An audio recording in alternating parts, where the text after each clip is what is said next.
여러분, 믿음이란 무엇일까요?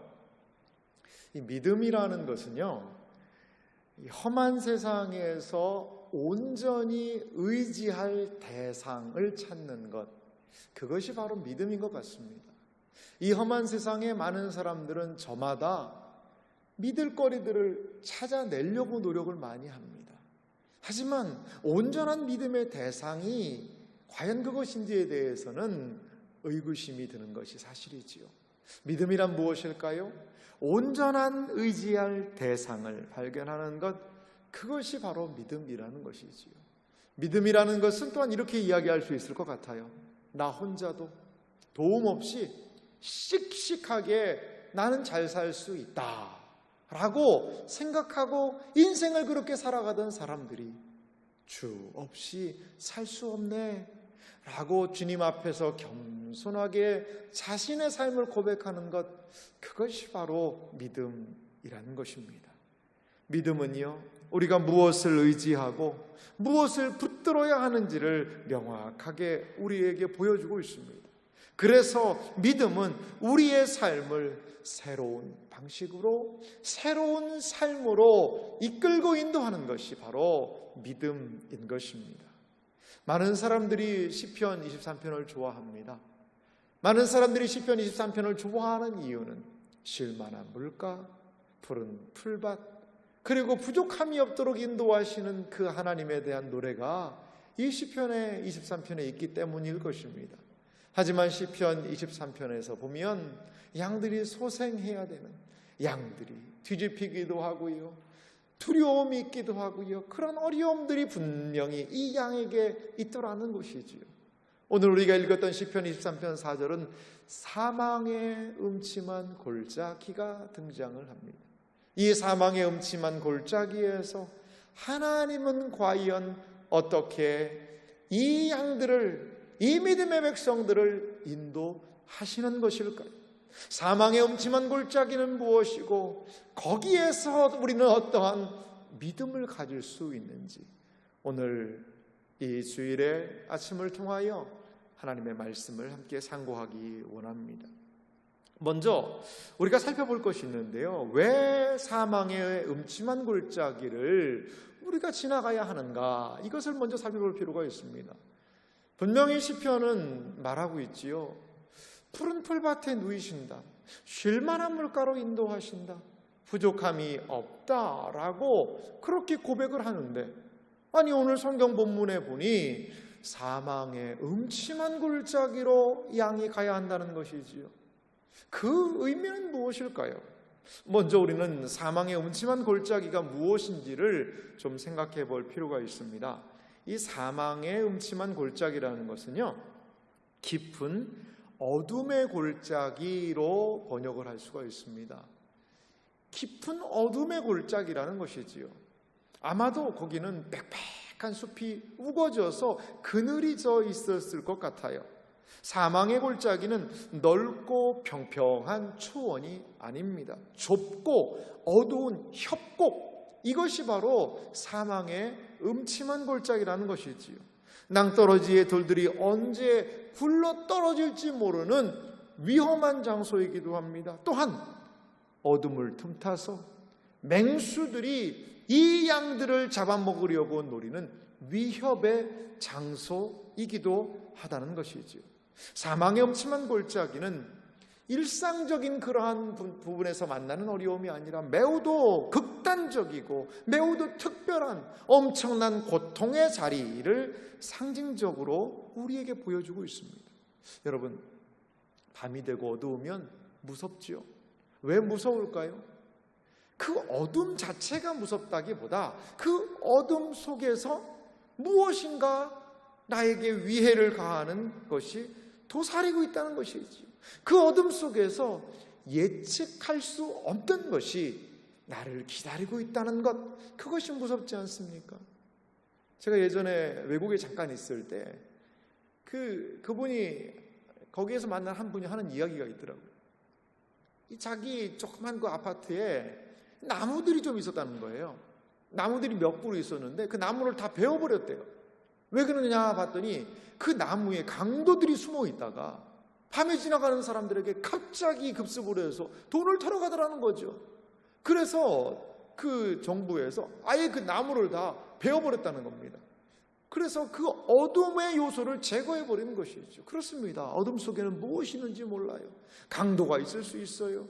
또한 어둠 속에는 온갖 맹수들이 거기에 숨어있기도 합니다. 그리고 어둠 속에는 함정이 있고 덫이 놓여있기도 하다는 것이지요. 그래서 어둠은 그 어둠 자체가 아니라 어둠 속에서 예측할 수 없는 상황으로 인하여 우리를 두려움으로 몰고 간다는 것입니다. 여러분, 지금 우리는 온라인을 통하여 예배를 드리고 있습니다. 기독교 신앙이 이 나라에 전파되고 증거된 그 상황 속에서 여러분, 예배가 이렇게 중단이 되고 함께 모여 예배를 드릴 수 없는 이 초유의 사태의 길을 우리는 가고 있습니다. 코로나19는 분명히 우리를 사망의 음침한 골짜기로 인도하고 있는 것이 사실입니다. 이 코로나19라는 사망의 음침한 골짜기가 언제 어떻게 그 모든 어두움이 거쳐질지 우리는 잘 알 수가 없습니다. 언제 이 어둠이 끝나고 밝은 광명으로 우리가 나아갈 수 있을지 어둠이 짙기만 한 것 같습니다. 코로나19가 이제 조금은 잠잠해지는가 싶더니 재확산이 되고 있고, 또한 우리가 이렇게 함께 예배드릴 수 없는 이러한 어두운 현실을 우리는 만나고 있습니다. 우리는 이 상황에서도, 이 어둠 가운데서도 그 어둠 자체만을 두려워할 것이 아니라 눈을 들어 주님을 바라보아야 할 줄 믿습니다. 우리의 인생의 어둠은 다양한 모습으로 옵니다. 몸의 질병과 아픔으로 인하여서 인생의 어두운 사망의 음침한 골짜기를 걷는 분도 분명히 계실 거예요. 재정적인 많은 어려움, 사업의 어려움으로 인하여 사망의 음침한 골짜기를 걷는 것과 같은, 죽음의 그늘이 드리워져 있는 것과 같은 그 어려운 순간을 또한 우리는 만나게 됩니다. 그렇습니다. 사망의 음침한 골짜기는 우리의 인생에 언제 어떻게 우리를 급습할지 모른다는 것이죠. 제가 아는 분은 꽤 큰 병원을 운영하시는 분이셨어요. 이 병원이 참 잘 됐습니다. 그러자 여러 가지 부분에서 병원을 더 확장을 하고 하는 그런 일들을 했어요. 그런데 여러 가지 부분에서 계획한 대로 무엇인가가 되지를 않는 거예요. 그래서 급기야는 잘 되던 병원까지 부도가 나버렸습니다. 파산이 돼버렸어요, 거의. 그래도 끝까지 하나님을 의지하면서 그 모든 그 인내의 시간, 그 어둠의 터널을 정말 이분이 끝까지 믿음으로 가는 것을 살펴볼 수 있었습니다. 이제 많은 부분에서 회복이 되고 정리가 되어서 그때만큼의 어려움은 없습니다. 하지만 그때를 이야기하면서 너무나도 힘들었다고, 너무나도 힘들어서 어떻게 해야 될지를 몰랐다라는 이야기를 하시는 것을 들어볼 수 있었습니다. 그렇습니다. 우리의 인생에 찾아오는 사망의 음침한 골짜기들, 그러한 어려움들이 분명히 있습니다. 그런데 왜 사망의 이 음침한 골짜기를 그렇다면 이 양들은 지나야 하는 것일까요? 먼저는요, 양을 관리하는 목자에게는 계획이 있기 때문에 이 사망의 음침한 골짜기를 지나야 한다는 거예요. 양들의 입장에서 보면은요, 이 여름철에 양들은 어디에 가서 풀을 뜯냐면 고산지대에 가서, 고지대 쪽에서 풀을 뜯는다고 합니다. 고지대 쪽에서 풀을 뜯어요. 거기에서 양들이 충분하게 풀을 뜯고 꼴을 먹지요. 그런데 희끗희끗 눈이 날리기 시작하는 겁니다. 눈이 날리기 시작하면 더 이상 거기 있어서는 안 된다는 거예요. 양들은 또한 털이 있지만 추위에 약해서 쉽게 얼어 죽기도 한다고 그래요. 그러면 눈이 내리기 시작하면 목자는 이 양들을요, 정말 이 저지대 쪽으로 인도를 해서 겨울에 월동할 수 있는 장소로 이동을 해야 된다는 거예요. 조금만 늦거나 여러 가지가 하면 그 수많은 양떼가 죽임을 당할 수가 있다는 거죠. 그렇기 때문에 이 양들을 목자는요, 처지대로 인도한다는 것이죠. 그런데 그 인도하는 과정에서 반드시 거쳐야 하는 곳이 있으니 그것이 바로 사망의 음침한 골짜기라는 거예요. 산에는 능성도 있고 골짜기도 있지요. 골짜기를 따라가야 길을 잃어버리지 않습니다. 산에서 조난을 당할 때, 저도 군대에 있을 때 들은 이야기인데요, 길을 잃어버리면 어디로 가냐? 골짜기로 가라는 얘기가 있어요. 왜 그러냐? 골짜기를 따라 내려가면 분명히 마을을 만날 수가 있다는 것이지요. 그렇습니다. 골짜기는 매우 위험한 장소이지만 양들의 계획을 가지고 목자는 그 골짜기를 통하여 양들의 삶을 풍성히 인도한다는 것이지요. 새봄이 되고 새롭게 풀이 돋아나게 되면 이제 양들을 끌고 어디로 갈까요? 그 골짜기를 지나서 다시 고지대로 가서 양들의 삶을 풍성하게 하는 그러한 과정이 이 골짜기라는 것입니다. 두 번째, 골짜기는 위험하지만요, 쉽게 물을 찾을 수 있기 때문에 목자들은 양들을 골짜기로 인도한다고 그래요. 이 양들에게 이 물이 없다는 것은요, 얼마나 힘든 일일까요? 더운 여름날에 물을 공급을 받아야 되는데 물이 없다는 것은요, 너무나도 어려운 일일 거예요. 연못이나 호수나 큰 강 같은 것에 옆에 있어서 물을 쉽게 얻을 수 있다면 얼마나 좋을까요? 하지만 양이 풀을 뜯는 환경은 그렇게 물이 늘 옆에 상시 대기하고 있지는 않다라는 것이지요. 하지만 골짜기에는요, 그 옆에 그 골이 졌기 때문에 그 치하수를 통하여 물들이 웅덩이들을 만날 수 있는 곳이 골짜기라는 이야기를 들었습니다. 골짜기는요, 분명히 어렵고 힘든 곳이지만 양들은 골짜기를 통해서 오히려 물을 공급받고 새 힘을 만나게 되더라는 것이지요. 우리는 대부분의 삶에서 이 인생에서 골짜기를 만나기를 싫어합니다. 두려움과 불길한 골짜기를 만나면 오히려 그 골짜기에 대해서 뒷걸음질을 치게 됩니다. 하지만 하나님께서는 그러한 골짜기를 통하여 큰 유익과 영원한 복을 주실 수 있다는 것을 믿으시기 바랍니다. 그 어려움의 기회를 통하여 더욱더 하나님을 의지할 수 있도록 한다는 것이지요. 그래서 골짜기에 대하여 시편 84편을 보니까요, 이렇게 노래를 하고 있어요. 5절부터 7절 제가 읽겠습니다. 주께 힘을 얻고 그 마음에 시온의 대로가 있는 자는 복이 있나이다. 그들이 눈물 골짜기로 지나갈 때에 그곳에 많은 샘이 있을 것이며 이른 비가 복을 채워 주나이다. 그들은 힘을 얻고 더 얻어 나아가 시온에서 하나님 앞에 각기 나타나리이다. 할렐루야. 그렇습니다. 여기 6절 말씀 다시 보니까요, 그들은요 어떤 골짜기냐면요, 눈물의 골짜기로 지나갈 때에 라고 이야기하고 있어요. 왜 눈물의 골짜기일까요? 이 골짜기가 너무나도 힘든 거예요. 힘드니까 사람들이 어떻게 할까요? 줄줄줄줄 눈물을 흘릴 수밖에 없다는 거죠. 원어를 보면 이게 박하의 골짜기다. 이 박하라는 말이 눈물의 골짜기예요. 그러니까 그 골짜기가 너무나도 힘이 들어서 그 골짜기를 걸을 때마다 눈물을 줄줄줄 흘릴 수밖에 없는 박하의 골짜기, 눈물의 골짜기를 걸어갈 때에 하나님께서 그 눈물의 골짜기에 무엇을 예비하셨다고 이야기합니까?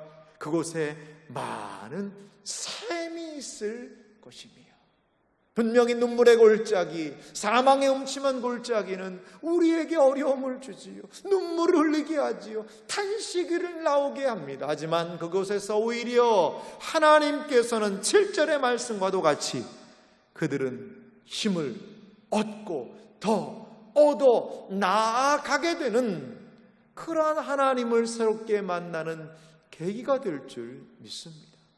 시편 기자가 고난에 대해서 무엇을 이야기합니까? 고난당한 것이 내게 유익이라. 이로 인하여 내가 주의 율례들을 배우게 되었나이다. 우리의 인생 한 번도 실패하지 않은 사람이 있다면, 한 번도 넘어지지 않은 사람이 있다면 참 얼마나 감사한 일입니까? 하지만 넘어지지 않고 실패하지 않았다는 것이 인생의 자랑이 될 수는 없을 것 같아요. 오히려 실패와 넘어짐의 기회를 통하여 하나님을 친근히 만나게 되고 오히려 실패와 그 넘어지는 그때에 거기에서 하나님을 더욱더 온전하게 붙잡을 수 있는 기회가 된다는 것을 여러분 믿으시기 바랍니다. 그렇습니다. 사망의 음침한 골짜기, 분명 어려운 것입니다만 분명한 하나님의 계획이 있어요. 하지만 여전히 그러하다 하더라도 결론적으로 그 사망의 음침한 골짜기가 우리에게 유익이 된다 하더라도 사망의 음침한 골짜기를 지나갈 때에는 너무나도 고통스럽다는 것이죠. 어려운 장소요, 위험한 장소요, 죽음이 가까운 장소가 바로 사망의 음침한 골짜기라는 것이지요. 하나님의 사람 다윗은 이 사망의 음침한 골짜기를 다닐지라도 해를 두려워하지 않겠다라고 이야기합니다. 해라는 것은 위험, 상처, 어려움을 이야기하는 것 아닐까요? 다윗은 어떻게 이 사망의 음침한 골짜기를 걸을 때에도 해를 두려워하지 않을 수 있었을까요? 먼저 그것은요, 다윗은 거기에서 안위하신 하나님을 만나고 그 하나님이 함께 하신다는 것을 통하여 그는 두려워하지 않을 수가 있었다는 것입니다. 여러분, 함께 한다는 것 얼마나 좋은 일일까요? 혼자 걸어가는 것보다 함께 걸어가면 얼마나 힘이 되고 좋을까요? 그런데 모든 것이 함께 한다고 다 좋은 것만은 아닌 것 같아요. 만약에 여러분들에게 여기에서 서울까지 가야 되는데 이 7살 아이들, 남녀 아이들 2명씩 4명을 데리고 서울까지 가라고 얘기를 해보세요. 아이들 4명과 함께 가니 여러분 얼마나 기쁠까요? 기쁘지만은 않을 것 같아요. 오히려 아이고 나 혼자 가는 게 낫겠다. 그 7살 되는 아이들 4명을 데리고 가야 된다면 그것은 오히려 나에게 매우 그 함께함은 지치고 힘든 일일 수 있습니다. 아이들 때문에 바짝 또 긴장해야 될 수 있습니다. 하지만요, 오늘 시편에서 이야기하고 있는 하나님의 함께하심이라는 것은 인간적인 그러한 부분이 아니라 나에게 조금 도움을 주는 분이 아니라 나와 함께 하시는 그 하나님에 대하여 이야기하고 있다는 것이지요. 함께 하시는 하나님, 그분은 과연 어떤 분이실까요? 우리의 진정한 목자가 되어서 하나님이 함께 하신다는 것은 어떠한 의미가 있는 것일까요? 먼저 함께 하심의 의미는요, 하나님은 지혜로 함께 하신다는 거예요. 양들이 골짜기가 두렵고 힘들지만요, 목자는요 그 골짜기에 있는 모든 위험의 요소를 다 알고 있습니다. 양들은 그 골짜기를 처음 지나가는 길이지만 목자는 이미 그 골짜기를 다 지나가서 훤히 그 모든 골짜기의 상황을 알고 있다라는 것이지요. 우리 주님은요, 우리가 지나가는 모든 종류의 골짜기들을 구석구석 다 알고 계신다는 것을 여러분 믿으시기 바랍니다. 인생이 어려운 이유가 무엇일까요? 그것은 이 길에서 무엇을 만날지 모른다는 거예요. 어떠한 상황이 일어날지 모르게 되는 것, 이 불확실한 시대를 살아가는 것, 이것이 가장 우리에게 어려운 일입니다. 하나님의 함께 하심은 우리의 모든 상황을 먼저 아시고 그때마다 지혜를 주셔서 바른 길로 인도하신다는 것을 믿으시기 바랍니다. 이것이 바로 하나님의 함께 하시는 의미입니다. 골로새서 1장 9절의 사도 바울은요, 골로새 교회에 이렇게 말하고 있습니다. 이로써 우리도 듣던 날부터 너희를 위하여 기도하기를 그치지 아니하고 구하노니 너희로 하여금 모든 신령한 지혜와 총명에 하나님의 뜻을 아는 것으로 채우게 하시고. 이 본문을 잘 보시기 바랍니다. 이 구절을 잘 보세요. 사도 바울이요, 기도했다는 거예요. 듣던 날부터 너희를 위하여 기도하기를 그치지 않고 구하노니. 무엇을 구하고 있습니까? 너희로 하여금 모든 신령한 지혜가 있기를 구하는 것이죠. 이 신령한 지혜는 무엇과 연결됩니까? 하나님의 뜻을 아는 것이라는 거죠. 우리의 인생에 하나님이 주시는 신령한 지혜가 충만하기를 소망합니다. 우리의 인생에 신령한 지혜가 충만할 때에 우리는 하나님을 알게 되고 우리의 인생 길에 대하여 하나님을 더욱더 신뢰하고 의지하며 나아갈 수 있을 줄 믿습니다. 하나님의 뜻을 알고 하나님을 신뢰하며 나아갈 때에 사망의 음침한 골짜기에서도 하나님의 은혜를 만나게 될 줄 믿습니다. 하나님의 함께 하심은요 또한 능력으로 함께 하신다는 것입니다. 하나님께서는요 우리에게 능력으로 함께 하세요. 많은 사람이 무엇이 바른 길인 줄 알아요. 무엇이 온전한 길인 줄 알아요. 신자로서 하나님의 자녀로서 어떻게 살아야 된다는 것 교회를 통해 많이 들었습니다. 그런데 그 살 힘이 없는 겁니다. 이사야 선지자는 이렇게 얘기를 해요. 아이를 낳으려 하나 낳을 힘이 없도다. 힘이 없는 거예요. 힘을 잃은 것이지요. 하지만 여러분 기억하시기 바랍니다. 하나님께서는 우리가 하나님의 뜻대로 살 수 있는 힘을 주시는 분이심을 믿으시기 바랍니다. 하나님께서는 우리가 감당할 힘을 허락하신다는 것을 믿으시기 바랍니다. 시험을 나가셨습니까? 그 시험에 피할 길을 내시고 감당할 힘을 하나님께서 공급하여 주신다는 것입니다. 인생길에서 만나게 되는 위험한 상황, 해로운 상황을 능히 이겨낼 힘, 그 힘이 과연 어디에 있을까요? 예수님은 이렇게 말씀하세요. 요한복음 16장 33절에 보니까요, 우리 이 말씀은 함께 같이 읽어보도록 하겠습니다.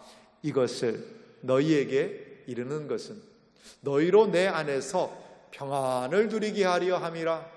세상에서는 너희가 환난을 당하나 담대하라. 내가 세상을 이기었노라. 할렐루야.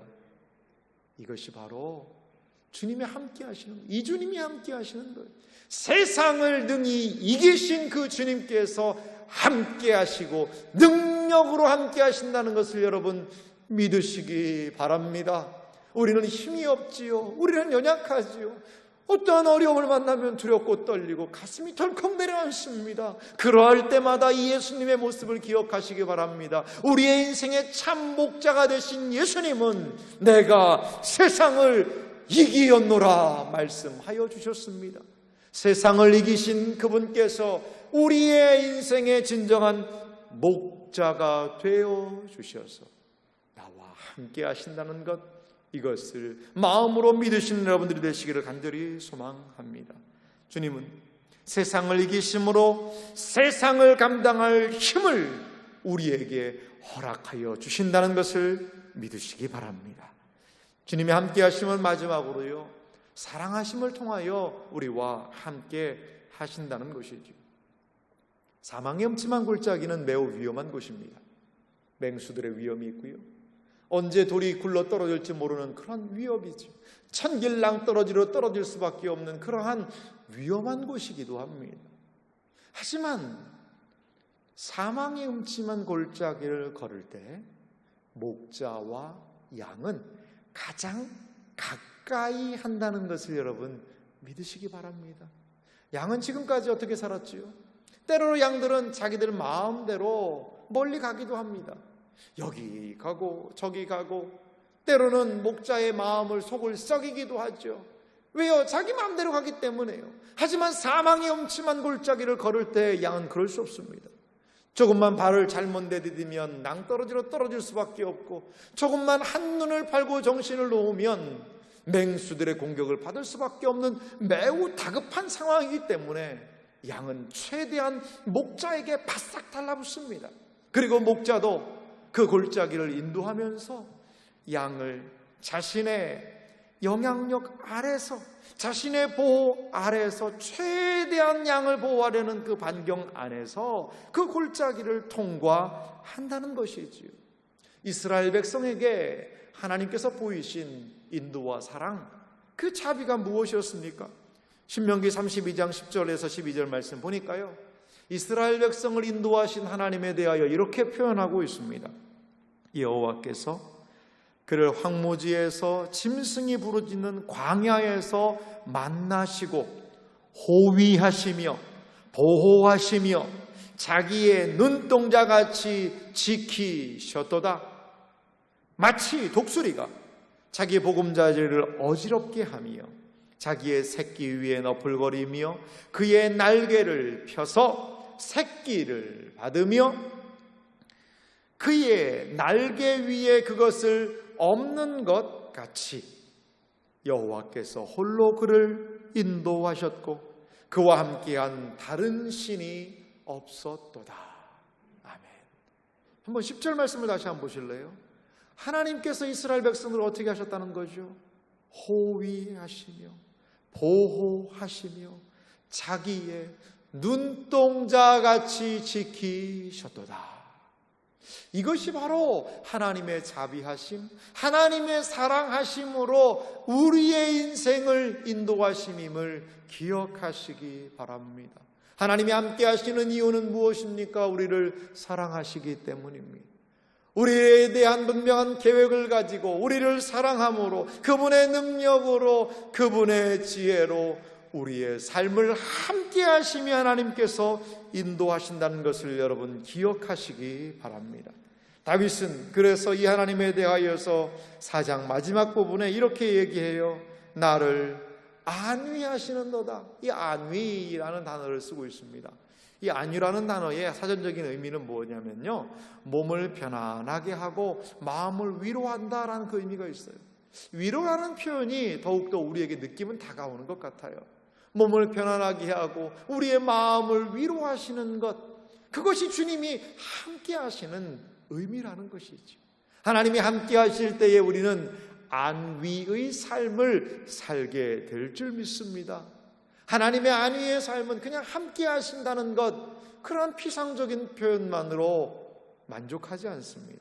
하나님께서는 어떠한 방법으로, 목자는 어떠한 방법으로 이 양들을 안위할까요? 그것은 두 번째로 살펴볼 내용은요, 하나님께서 주의 지팡이와 막대기로 안위하신다는 것이죠. 하나님께서 그들의 마음을 위로하시고 그들의 몸을 편안하게 하시는 것, 그것을 위해서 사용하고 있는 것이 있으니 그것이 지팡이와 막대기라는 겁니다. 먼저요, 이 주의 지팡이는 무엇일까요? 이 지팡이는 보통 인도의 도구다, 이렇게 많은 사람들이 보고 있습니다. 이 지팡이라는 것은요, 양이 낭떠러지나 구덩이나 이런 거에 빠졌을 때 이 양들을 건져낼 수 있는 그러한 도구입니다. 여러분들이 예수님의, 나는 선한 목자 되신 예수님의 그러한 성화 그림들을 보게 되면 이 목자가 지팡이를 하나 가지고 있죠. 끝은 어떻게 되어 있습니까? 갈고리처럼 이렇게 우그러져 있습니다. 그래서 때로 양이 길을 잃을 때 그 목을 걸고 양을 당기는 겁니다. 이 양들을 길을 잃지 않도록 그 목을 걸어서 인도하는 그런 도구가 바로 지팡이라는 것입니다. 따로 지팡이는 양들을 잘 보살필 수 있는 도구예요.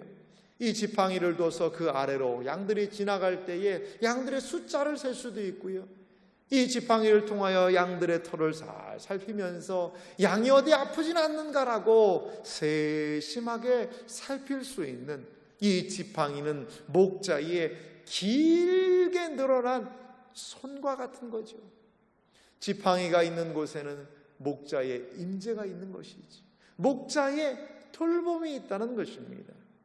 이것이 바로 하나님께서 우리의 인생을 인도하시는 방식입니다. 우리는 때로 길을 잃지요, 때로 용기를 상실합니다. 그러할 때마다 하나님의 늘어난 손과 같은 지팡이가 우리를 안위하시고 우리를 위로하시고 어루만져 주신다는 것을 여러분 믿으시기 바랍니다. 우리가 갈 길을 몰라 헤매이고 있을 때에 우리에게 바른 길을 인도하시는 것, 목자 되신 주님의 지팡이로의 인도인 줄 믿습니다. 출애굽기 4장 20절에 보니까요, 목동이었던 모세에게 하나님께서는 소명을 하시고요, 그가 이제 애굽으로 지나갈 때의 한 장면을 이렇게 묘사하고 있습니다. 제가 읽겠습니다. 모세가 그의 아내와 아들들을 나귀에 태우고 애굽으로 돌아가는데 모세가 하나님의 지팡이를 손에 잡았더라. 모세가 하나님의 지팡이를 잡았다라고 이야기합니다. 그 지팡이는 평범한 지팡이였을 것입니다. 하지만 하나님께서 그 평범한 모세의 그 목부의 지팡이를 하나님의 지팡이로 바꾸어 주셨다는 것이지요.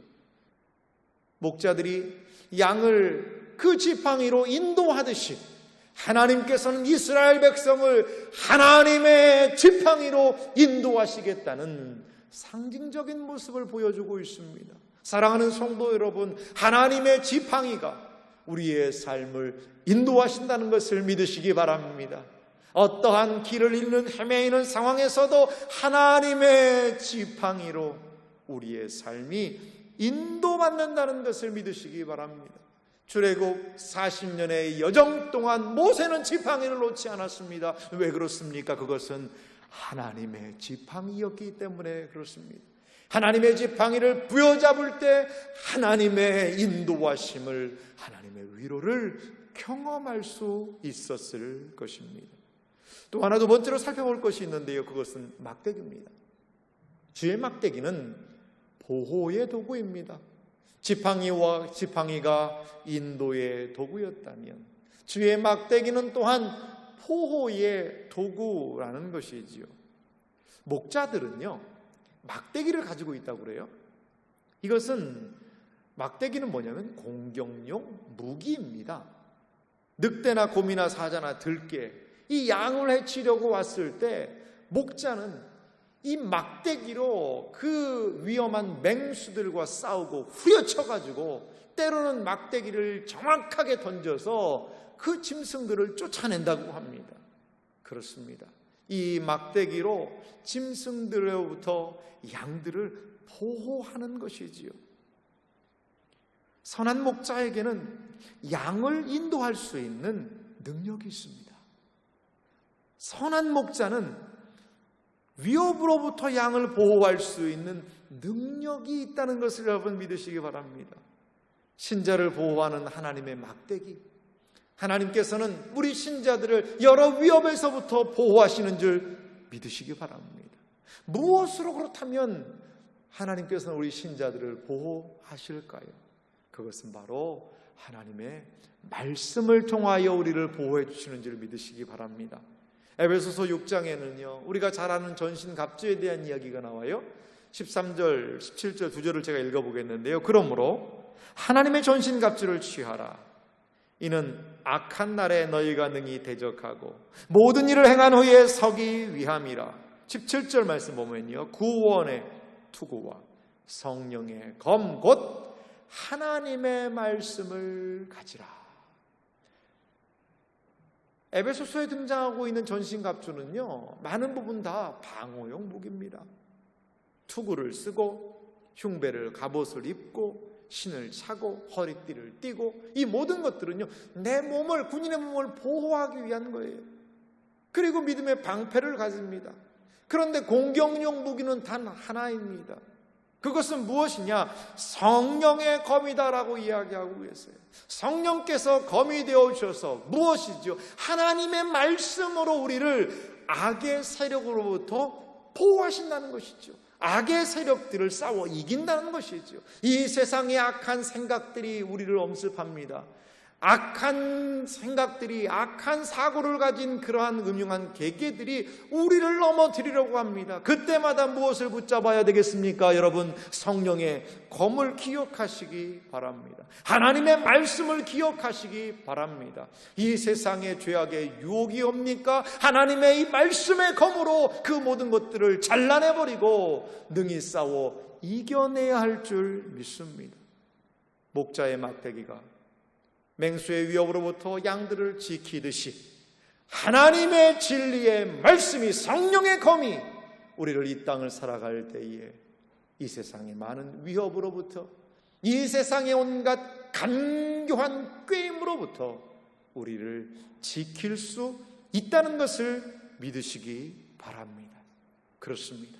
하나님께서는 우리의 인생의 목자가 되어주셔서 우리가 가야 할 길을 막대기로 인도하십니다.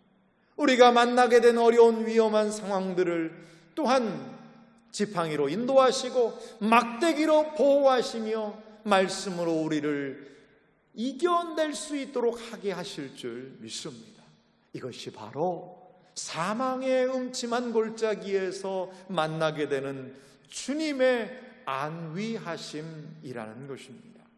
사랑하는 성도 여러분, 그러하기 때문에요, 골짜기는 단순한 어려움의 연속이 아니라 은혜의 통로가 된다는 것을 믿으시기 바랍니다. 사망의 음침한 골짜기는요, 영원히 우리가 머물러 사는 곳, 그곳 아닙니다. 사망의 음침한 골짜기는요, 통과하는 곳입니다.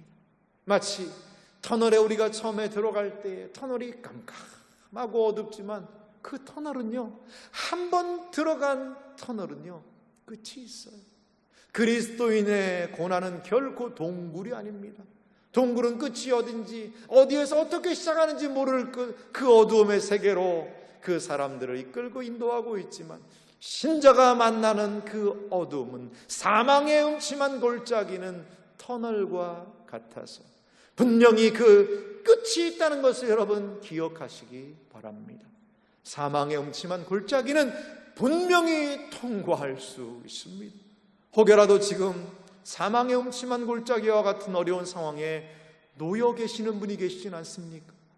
오 주여, 그 성도님들 가운데 하나님께서 지혜와 은혜를 허락하여 주셔서 그 모든 어려움을 통과하신다는 것을 여러분 기억하시기 바랍니다. 사망의 음침한 골짜기는 결코 유쾌한 장소 아니지요. 골짜기는 죽음의 그림자가 스려 있고 맹수의 위험이 있는 곳입니다. 하지만 사망의 음침한 골짜기, 목자와 가장 가까이 있는 곳임을 여러분 기억하시기 바랍니다. 우리의 인생에서 언제 하나님께 가장 가까이 할 수 있었습니까? 우리가 어려움을 당할 때는 아닐까요? 평안할 때도 하나님 예배하고 섬겼지만 어려움을 만나게 할 때에 하나님 나 좀 살려주세요, 나를 기억해 주세요라며 긴긴 밤을 눈물로 지새우며 기도하며 우리는 하나님과 가까이 했던 경험이 있으실 것입니다. 그렇습니다. 그러하기 때문에 비록 사망의 음침한 골짜기가 위험이 있고 어렵다 하더라도 그 어려움의 시련의 터널은 하나님을 가까이 할 수 있는 기회요, 하나님의 은혜를 만날 수 있는 기회요. 박하의 골짜기, 눈물의 골짜기로 걷지만은 거기에서 많은 샘을 만나게 될 수 있는 은혜의 또한 시간이 될 줄 믿습니다. 그래서 우리는 목자 되신 그분과 늘 가까이 해야 될 줄 믿습니다. 결코 목자와 떨어져서는 안 되는 것이지요. 이 목자 하나님을 의지하며 나아갈 때에 우리는 진정한 승리를 경험하게 될 줄 믿습니다. 사망의 음침한 골짜기가 우리에게 분명히 놓여 있지만 거기에서도 우리는 찬송을 부르며 주님을 뒤따라 그 모든 골짜기와 어둠을 통과하게 될 줄 믿습니다. 사도 바울 선생님은 고린도전서 15장 57절과 58절 말씀을 통하여 죽음의 그늘 또한 죽음의 어려움을 통과하여 부활을 바라보는 성도들에게, 시련과 고통 가운데 믿음을 감당하고 있는 성도들에게 이렇게 권면하고 있습니다. 우리 이 말씀을 한 목소리로 같이 주님에 대한 목자의 인도를 확신하며 함께 읽도록 하겠습니다. 우리 주 예수 그리스도로 말미암아 우리에게 승리를 주시는 하나님께 감사하노니, 그러므로 내 사랑하는 형제들아, 견실하며 흔들리지 말고 항상 주의 일에 더욱 힘쓰는 자들이 되라. 이는 너희 수고가 주 안에서 헛되지 않은 줄 알미라. 아멘. 우리의 모든 수고 주 안에서 헛되지 않습니다. 우리의 승리, 예수 그리스도의 승리가 또한 이김이 우리의 승리와 이김이 되는 줄 믿습니다. 사망의 음침한 골짜기에서도 이 주님을 의지하면서 믿음으로 나아가시는 복된 생애와 삶이 되시기를 주님의 이름으로 소망합니다. 기도하겠습니다.